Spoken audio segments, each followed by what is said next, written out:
성도 여러분, 좋은 아침입니다. 지난번 편히 쉬었습니까? 오늘 하나님께서 주시는 말씀을 통해서 우리 모두가 귀한 은혜를 받기를 원합니다. 같이 기도하고 하나님께 새벽 예배 드리겠습니다. 하나님 감사합니다. 오늘도 저희 모두에게 귀한 하루의 생명과 건강 주시고 하나님 앞에 모일 수 있는 은혜 주심을 감사드립니다.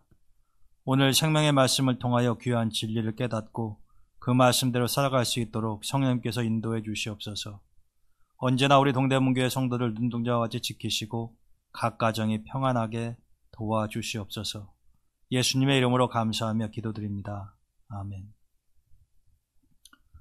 오늘 주시는 하나님의 말씀은 사도행전 6장 8절에서 15절까지입니다. 스데반이 은혜와 권능이 충만하여 큰 기사와 표적을 민간에게 행하니 이른바 자유민들 즉 구레네인 알렉산드리아인 길리기아와 아시아에서 온 사람들의 회당에서 어떤 자들이 일어나 스데반과 더불어 논쟁할세. 스데반이 지혜와 성령으로 말함을 그들이 능히 당하지 못하여 사람들을 매수하여 말하게 하되 이 사람이 모세와 하나님을 모독하는 말을 하는 것을 우리가 들었노라 하게 하고 백성과 장로와 서기관들을 충동시켜 와서 잡아가지고 공회에 이르러 거짓 증인들을 세우니 이르되 이 사람이 이 거룩한 곳과 율법을 거슬러 말하기를 마지 아니하는도다. 그의 말에 이 나사렛 예수가 이곳을 헐고 또 모세가 우리에게 전하여 준 규례를 고치겠다 함을 우리가 들었노라 하거늘 공회 중에 앉은 사람들이 다 스데반을 주목하여 보니 그 얼굴이 천사의 얼굴과 같더라.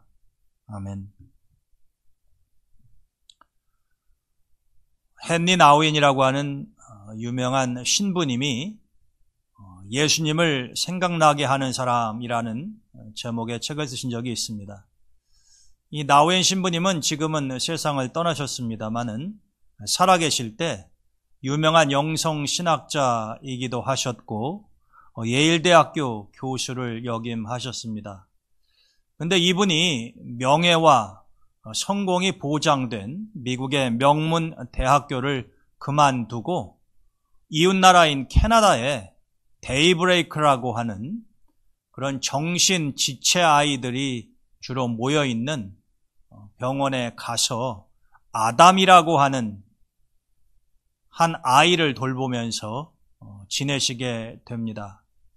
사람들은 이 나우엔 신부님의 그러한 행동을 이해할 수가 없었습니다. 무엇 때문에 그렇게 실력이 탁월하고 또 명문대학교의 교수인 분이 그렇게 한 지체아를 위해서 자신의 삶을 낭비할 필요가 있겠는가 이렇게 생각을 했습니다. 어찌 보면 세상적으로는 사람들이 그렇게 생각하고 평가하는 것이 무리가 아니다라고 하는 그런 생각도 듭니다. 왜냐하면 나우엔 신부님과 같은 결정을 할 사람들이 그리 많지 않기 때문일 것입니다. 그렇지만 신부님께서는 다른 사람들의 평가가 생각이 어떠하든지 간에 그것이 자신을 향한 하나님의 부르심이요 소명이라고 생각을 해서 그곳에 가서 비록 육체적으로 신체에는 장애가 있지만 그 아이들을 돌보고 같이 생활하면서 깊은 영성의 세계에 들어가게 됩니다. 그러면서 이 신부님이 예수님을 생각나게 하는 사람이라고 하는 제목의 책을 쓰셨는데 사실은 그 헨리 나우엔 신부님이야말로 예수님을 생각나게 하는 사람이 아닌가 하는 생각을 해보게 됩니다. 아담이라고 하는 아이를 포함을 해서 그분을 아는 많은 사람들은 저분이야말로 저 신부님은 정말로 예수님의 말씀을 삶 속에서 실천하는 예수님을 닮은 분이다 이렇게 인정을 하고 또 생각을 했을 것입니다. 우리가 신앙생활을 하다 보면 우리 주변에 정말로 모범적이고 본을 받고 싶은 사람들이 있지 않습니까? 여러분들에게도 아마 그런 사람이 있으리라 생각합니다. 또 우리가 어떤 사람을 보면 야, 내가 너를 보니, 내가 당신을 보니 아무개가 생각이 납니다. 예를 들어서 친구의 아들을 보고 너를 보니까 내 아버지 생각이 난다. 너는 참 아버지를 많이 닮았다. 이렇게 이야기하면서 그 친구와의 좋은 추억을 떠올릴 수도 있지 않습니까? 우리는 살아가면서 그런 경험을 종종 하게 되죠. 여러분, 전라북도 임실에 가시면요, 치즈 농장이 있습니다.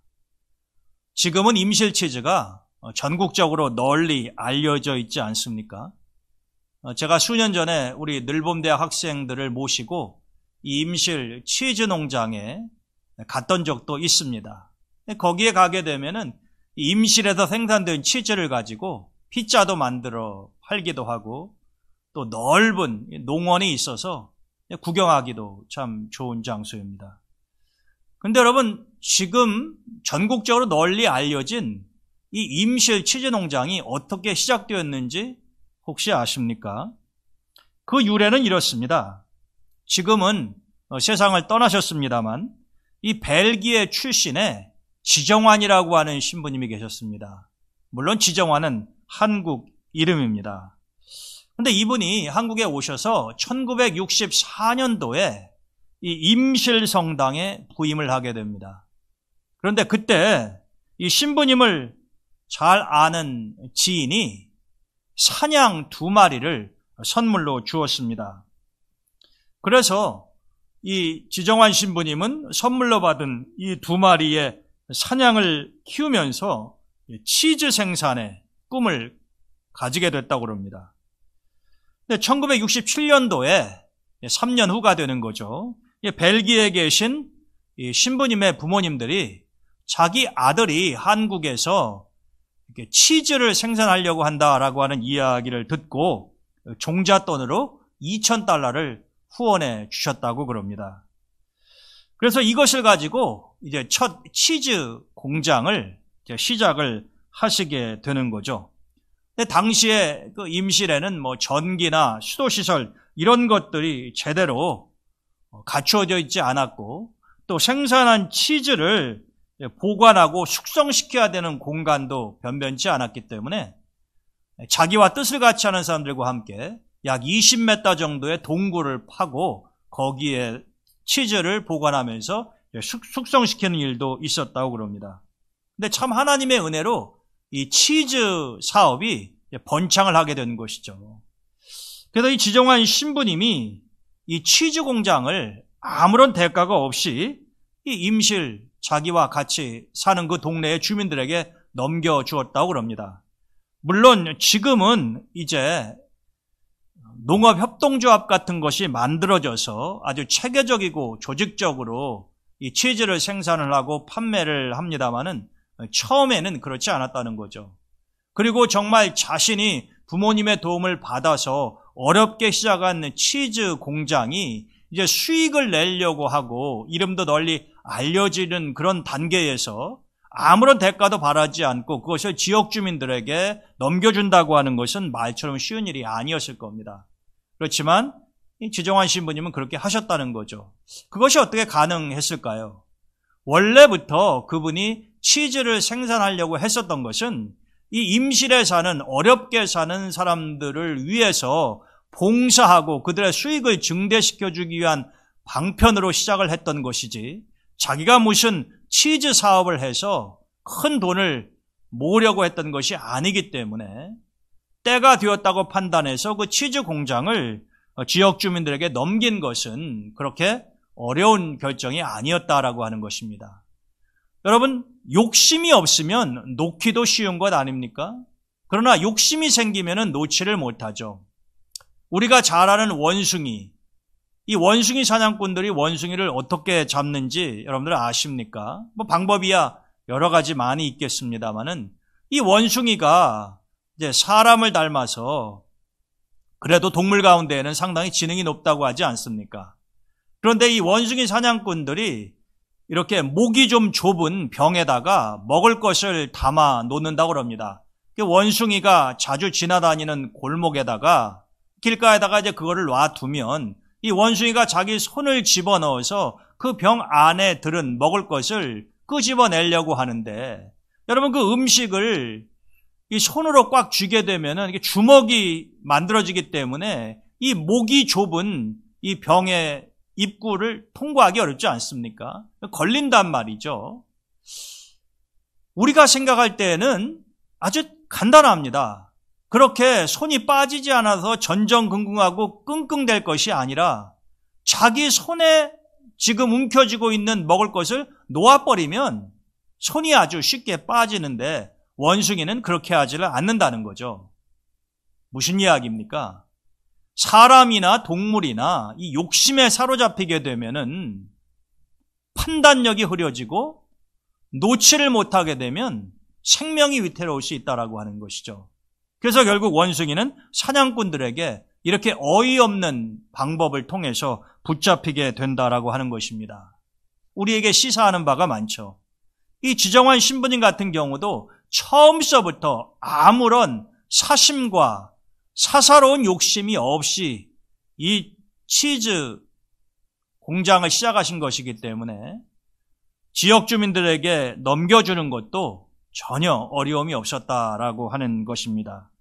사람이라고 하는 것이 그렇게 욕심이 없으면 홀가분해지고 얼마든지 다른 사람들을 위해서 선한 일을 하며 살아갈 수 있다고 하는 것을 이 지정환 신부님이 보여주고 계시는 거죠. 이렇게 지정환 신부님이 치즈 공장을 시작하면서 이제 임실 이 주민들이요, 스위스에까지 가서 이제 치즈를 생산하는 방법을 공부해 왔다고 그럽니다. 스위스에 가면은 아펜젤이라고 하는 유명한 이 치즈 도시가 있는데 이 치즈 마을을 견학을 하고 와서 이 임실도 이 스위스 아펜젤에 있는 치즈 마을처럼 만들자 그래서 대규모로 이제 공장과 주변 상황을 확대하고 정리해가면서 지금은 여러분들 임실에 가시면 이 치즈 농원이 아주 아름답게 자리 잡은 것을 볼 수가 있습니다.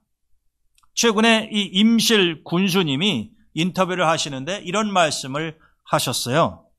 지정환 신부님이 남긴 유산이 지금 인구가 2만 7천 명에 불과한 임실을 먹여 살리는 효자 노릇을 하고 있습니다. 우리는 주님께서 하신 말씀을 잘 압니다. 한 알의 밀알이 땅에 떨어져 죽으면 많은 열매를 맺지만 썩지 않고 그대로 있으면 열매를 맺지 못한다라고 하는 말씀이죠. 여러분, 1964년도에 지정환이라고 하는 한 씨앗이 땅에 떨어지고 그 임실의 지역 주민들을 위해서 아무런 욕심을 부리지 않고 자신이 하늘에 썩어지는 밀알이 되었을 때 지금은 어떠합니까? 지금은 약 50여 년의 세월이 흐르고 난 후에 많은 열매를 맺었을 뿐만이 아니라 그 지역 주민, 군수님의 말대로 수만 명의 사람을 먹여 살리는 효자 노릇을 하고 있지 않습니까? 그런 모습을 보면 지정환 신부님 역시 예수님을 생각나게 하는 사람이다라고 하는 것을 우리가 알 수 있습니다. 예수님의 삶이 그러하지 않습니까? 자기 자신의 목숨을 주어서까지라도 우리 인류를 구원하시고자 했던, 우리를 위해서 희생과 헌신을 마다하지 않았던 예수님. 지정환 신부님도 아마 예수님의 모습을 닮아서 이러한 삶을 사신 것이 아닌가 생각을 해보게 됩니다. 아시아의 슈바이처라고 불리는 이 장기려 박사님이 계십니다. 이분은 자기의 개인적인 돈을 들여서 환자들을 치료해 주기도 하셨고 정말 가난하고 병든 사람들을 위해서 훌륭한 일을 많이 하신 분이죠. 제가 얼마 전에 한번 말씀을 드린 것 같은데 이 장기려 박사님이 부산에서 이제 간호학교를 시작을 하고 이 간호학교 1기 졸업생 가운데 이영이라고 하는 처녀가 있었다고 합니다. 그런데 이 장기려 박사님의 딸의 이름도 영이었다고 그래요. 그래서 더더욱이나 이 이영이라고 하는 학생을 굉장히 딸처럼 생각하고 아꼈다고 그럽니다. 이 장기려 박사님은 북한에서 내려온 분이기 때문에 이 가족들과 헤어져서 생활을 하고 있으셨죠. 그래서 이 이영이라고 하는 학생이 장기려 박사님의 사랑 가운데 성장을 하고 나중에 이제 결혼을 하게 되는데 자기 남편이 서울 강남에 있는 영동교회에 이제 훗날 장로님까지 되시죠. 근데 이분이 사업을 하셔서 돈을 많이 벌게 되었는데 이 부부가 지금 영동교회에 이 교회 부지 기증을 하셔서 그 땅 위에 교회를 건축을 했다고 그럽니다. 그 이외에도 이 이영희 권사님의 남편 되시는 분은 아주 선한 일을 많이 하신 장로님이라고 그럽니다.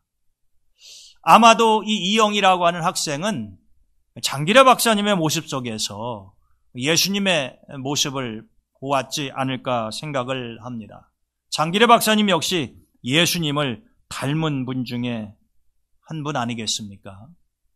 제가 요즘 내년 스크랜턴 선교사님 서거 100주기를 맞이해서 윌리엄 스크랜턴 선교사님에 대한 책을 마무리하고 있는데 작년에는 여러분들 아시는 것처럼 그분의 어머니인 메리 스크랜턴 선교사님에 대한 책을 쓰지 않았습니까? 그런데 이 스크랜턴 선교사님의 삶을 조망을 하면서 스크랜턴 선교사님께서 길러낸 여러 제자들 가운데에 단연 돋보이는 사람은 이 전덕기라고 하는 분입니다. 이분은 상동교회 담임 목사를 역임하기도 하셨고 당대에 20세기 초에 우리나라 목사님들 가운데 최고의 영성과 실력을 가진 분으로 그렇게 인정을 받고 있습니다. 안타깝게도 일제 항거하다가 고문을 받으시고 병이 들어 세상을 일찍 떠나신 분입니다만은 아주 훌륭한 목사님이셨습니다. 근데 이 전덕기 목사님이 원래는 이 스크랜턴 선교사님의 집에 이제 하인으로 들어가죠. 목적이 있었습니다. 도대체 미국에서 온 선교사 가정은 어떠한가 염탐하기 위해서 그런 어찌 보면 처음에는 좀 불순한 의도를 가지고 그 집에 하인으로 들어간 거죠. 하인이었지만 또 요리도 하는 요리사 역할도 겸했습니다. 그런데 스크랜턴 선교사님의 집에서 생활하면서 이 전덕기는 정말로 그분과 그 가족들이 하나님의 말씀대로 살고 또 한국 하인들도 하대하지 않고 존중하면서 그리스도의 사랑으로 대해주는 것을 체험하고 이 전덕기가 완전히 변화되었다고 그럽니다. 그래서 나중에 집사님을 거쳐서 목사님까지 이렇게 되신 거죠. 근데 전덕기 목사님이 하신 말 가운데 이런 말씀이 있습니다. 나는 스크랜턴 박사님께서 말씀하시면 무엇이든지 그대로 따릅니다. 저는 스크랜턴 박사님과 같은 사람이 되고 싶습니다. 여러분, 전덕기 역시 스크랜턴 선교사님의 모습 속에서 예수님을 연상하지 않았겠습니까? 지정환 신부님이나 헨리 나우엔 신부님이나 아니면 장기려 박사님이나 스크랜턴 선교사님이나 모두가 다 물론 예수님은 아닙니다만은 예수님을 본받기 위해서 몸부림치고 주님의 말씀을 삶 속에서 실천하며 살았던 분들이기 때문에 그분들과 가까이 지냈던 모든 사람들이 그분들을 볼 때 예수님을 생각할 수밖에 없었고 본인들도 그분처럼 살기를 소망을 했다라고 하는 것입니다. 오늘 하나님께서 우리에게 주시는 사도행전 6장 본문 말씀은 스데반에 관한 것입니다. 너무나 유명한 인물이죠. 근데 스데반이 이 초대교회에 어려운 상황 가운데에서 주님의 복음에 대해서 증거를 하다가 결국 사람들에 의해서 돌에 맞아 죽지 않습니까? 그런데 그 스데반은 돌에 맞아 피를 흘리며 죽어가면서도 자기를 그렇게 핍박하는 사람을 용서해달라고 하나님께 기도하지 않았습니까? 그리고 돌에 맞아 죽어가는 사람의 얼굴 모습이 평안할 수가 없죠. 피범벅이 되고 일그러지지 않겠습니까? 그런데 오늘 본문 6장 15절의 말씀을 보면 이 스데반의 얼굴이 천사와 같았다 이렇게 되어 있습니다. 이것은 좀 상상하기 어려운 상황 아닙니까? 스데반은 돌에 맞아 죽어가면서도 추한 것이 아니라 그 얼굴이 천사처럼 빛났다고 하니 이 사람들이 얼마나 사실 충격을 받았겠습니까? 그리고 스데반은 죽어가면서 주님이 하셨던 기도를 드렸죠. 우리가 가상친언으로 알려져 있는 예수님이 십자가에 달리셔서 하신 7마디 가운데 한 마디가 무엇입니까? 자신을 십자가에 못 박고 괴롭히는 사람들을 위해서 하나님께 주님은 아버지 저들을 용서해 주시옵소서 자기들이 하는 일을 알지 못함이니이다 라고 용서의 기도를 드리지 아니하셨습니까? 스데반은 예수님을 생각나게 하는 사람이다라고 하는 거죠. 그런 스데반이 사도 바울의 회심을 가져오지 않습니까? 우리가 사도행전을 읽어보게 되면은 스데반이 돌에 맞아 죽을 때에 옆에 사울이라고 하는 청년이 있었다 이렇게 기록되어 있습니다. 바로 이 청년 사울이 훗날 위대한 사도 바울이 되는 것 아닙니까? 그러니까 여러분 스데반은 죽었지만 순교를 당했지만 그의 죽음이 헛된 것으로 돌아가는 것이 아니라 바로 옆에 있던 사울은 스데반의 얼굴을 보면서 또 그의 말을 들으면서 예수님을 닮은 사람을 보고 있는 것이죠. 그리고 그것이 사도 바울의 마음에 지어지지 않는 인상으로 깊이 각인되었던 것입니다. 이 사건 이후에 그가 다메섹으로 가서 예수님 믿는 사람들을 잡아오려고 하다가 그 도상에서 길 위에서 부활하신 주님을 만나고 완전히 바뀌게 되는 것 아닙니까? 여러분 사람이라고 한다면은 누구나가 다 말로는 하지 않아도 가슴 깊이 느껴지는 게 있는 거죠. 청년 사울도 압니다. 스데반이 저런 상황에서 천사와 같은 얼굴을 하고 자기에게 돌을 던지는 사람을 위해서 기도한다고 하는 것, 인간의 힘으로 보통 사람은 할 수 없다고 하는 것을 바울도 알아요. 그렇기 때문에 이 스데반의 잔상이 지워지지 않고 가슴에 깊이 남겨진 상태에서 그가 다메섹으로 가고 있었기 때문에 또 그 절호의 순간에 부활하신 주님이 나타나서 사도 바울의 마음을, 이 사울 청년의 마음을 다시 한번 흔들어 놓았기 때문에 그는 온전하게 회심하는 체험을 하게 되었다라고 하는 거죠. 예수님을 닮은 사람의 삶은 반드시 다른 사람들에게 큰 흔적과 영향력을 남기게 되어 있다라고 하는 것입니다. 여러분, 만일 누군가가 여러분들을 보고 저분은 정말로 예수님과 많이 닮은 분이야, 예수님을 생각나게 하는 분이야, 나도 저렇게 되고 싶어. 만일 어떤 분이 우리 교회의 장로님을 보고 저 장로님은 정말로 훌륭하신 분이야, 저분을 보니까 예수님이 생각나네, 정말 예수님 말씀대로 사시는 분이야, 이렇게 말할 수 있다고 한다면 여러분들은 정말로 훌륭하게 신앙생활을 하고 계시는 거고 잘 사시는 것이다 라고 하는 겁니다. 그런데 누군가가 나를 보고 나는 저 사람처럼 절대로 안 될 거야, 또 주변 사람에게 당신은, 또 자기 자녀들에게 너는 저 사람처럼 돼서는 안 된다 라고 말하는 인물이 된다고 한다면 얼마나 슬프고 비참한 일이 되겠습니까? 스데반은 바로 사울에게 있어서 예수님을 생각나게 하는 인물이었다라고 하는 것이죠. 얼마 전에 천주교회 정진석 추기경이 세상을 떠나셨습니다.